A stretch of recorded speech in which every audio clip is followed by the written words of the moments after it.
I have a confession to make. I like convict cichlids. I like them a lot. And I feel a little embarrassed saying it, almost like if I was admitting that I'm attracted to actual convicts, which is not the case. But keeping this on aquariums, you might be asking yourself, what's the big deal about convict cichlids? It's just another cichlid. Well, to me, it's really not. They pose a unique problem, and the conversation about them kind of shapes how I think about aquariums in general. And I want to hear how many of you guys are on each side of the divide with convict cichlids. It's pretty much common knowledge that you can mix a lot of different types of cichlids, and they can, even if they're aggressive fish, they can coexist and form a little community where there's maybe a hierarchy and a pecking order, but no real aggression or no fish getting injured. Unless two of those fish are breeding. If any two fish in your community, any two cichlids in your community start breeding, then you've got a real problem, because they will go crazy to protect their area where they lay their eggs and where their fry are at. So if you want a mix of cichlids, you need to avoid breeding. Most of the time, that's not that hard to do. Just get one of each type of cichlid that you like and that is compatible, and the odds are you probably won't have any breeding activity. And if you do, maybe you have to move a fish from another tank or something. But convicts will breed with anything. If you put a single female convict into your tank, it's going to be chaos. That convict will breed with one of those fish, and if you take that fish out, the convict will breed with another one. And it's just, there's not much you can do about it. So to me, convicts are one of the hardest fish to keep. And I thought, well, a simple solution is get a pair of convicts and give them their own tank. And I sort of had that. So I had a convict in my community tank, and it kept trying to pair off with different fish.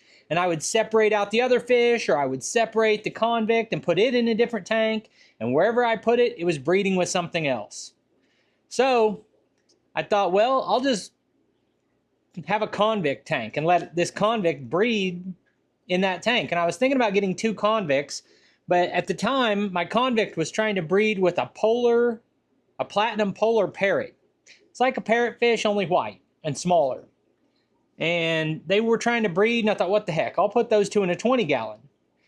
Well, they had babies right away, hundreds and hundreds of babies, and I still have them. But that leaves me with a problem, because normally if I breed fish, I will take those and trade them in at the fish store. If they're a desirable species, I can sell them, make a little money back. Normally what I do is I'll take the babies in, trade them for the fish that I want. Some other fish for a different tank, whatever the case may be. Trade it for plants, trade it for fish food, whatever. That's furthering the hobby. It's good for the pet store, it's good for me, it's good for whoever else comes in the store and wants that other fish. Problem is, convicts breed so easily that no pet store is going to take your convicts. Even if you say, I'll give you all the convicts you want for free, they don't want them, because they can't sell them, because nobody wants a convict cichlid breeding in their tank. So now, where does that leave me? I don't really care that I can't sell the babies. I'm not trying to make money really from it. I would kind of like to keep these convicts. And the other thing is, I already have them. Like, what am I going to do? Euthanize them because I don't want them spawning? Or isolate them in a tank by themselves? Like, that's not fun. So what I would like to do is leave those two fish in a tank and just let them spawn over and over again. The question is, what do you do with the babies? Do you guys like the idea of breeding fish to just feed all the babies to your predators in your big tanks? I've got a 210 back there. That 210-gallon has every kind of predator fish in it, from jaguar cichlids to arowana to all kinds of stuff. I've got Dovi cichlid over here. I've got a 125-gallon with Africans. I've got black nasties. I've got lots of fish that like to eat other fish, 4 big Oscars. I could leave this breeding pair in here and let them just pump out babies. But I kind of hate that. Don't you? I mean, do you like doing that? I'm not like a PETA person. I know that there's the circle of life, and for one thing to live, something else has to die. It's just what it is. Fish eat fish. All through nature, fish eat fish. And birds eat fish, and fish eat bugs, and that's just the way it is. But it's different to say, sometimes fish eat each other, but to say, I'm going to breed these fish for the sole purpose of feeding to another fish. And when you think about it, like 20 years ago, I used to go in and buy hundreds of feeder fish. Then I learned that that's a bad practice in general. It's not even that good, healthy for the fish, so I quit doing it. But I had no conscience about taking this.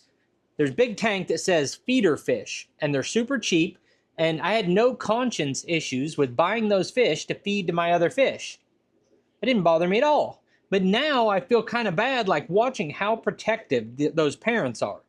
Those parents love those little baby mutt cichlids that nobody wants, nobody will take. I could do a Facebook post there are aquarium buy, sell, and trade groups around me where you can, swap stuff. No, I couldn't give those away for free.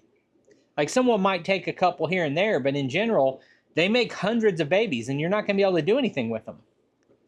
So what do you do with a tank full of convict cichlids? So where I'm at right now with it, I've got about 100 little polar convict crosses that are 1/2 inch to 1 inch long in this tank with the mama convict. And then the polar blue, that platinum polar blue, is in this 125 with the other cichlids, and he's totally getting bullied in there. He's by far the smallest fish. He's hiding in the corner. He doesn't want to be in there. And I did that so they wouldn't breed anymore. But those two fish would be a lot happier if I'd give them a tank and just let them breed to their heart's content. But then I would have hundreds and hundreds of babies to deal with. So what would you do? Would you separate those fish? Euthanize them? Or just let them breed and breed and breed and breed and then have a whole fish room full of nothing but convicts? Or would you let them breed and feed them to your other fish? I don't know if there's a wrong answer. Now let me show you the fish that I'm talking about before we sign this off. So there's Mama Convict. She's just a little one. She freaked out. She didn't want me to catch her again because of the camera. And then there's all the baby convicts. There's also some Corys in there. As a sidebar to this conversation, I'm going to be doing a lot more fish breeding. And you guys have seen the fish I'm already breeding, the green terrors, all the shrimp, and then the live bearer sets that I've got. What else would you like to see me try to breed?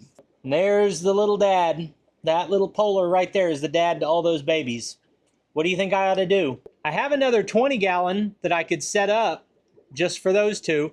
I'm going to give it a day to think about it. You guys tell me what you think I should do. I appreciate you taking time to watch this video. I'll put links on the screen to a couple more of our videos, and I'll see you next time.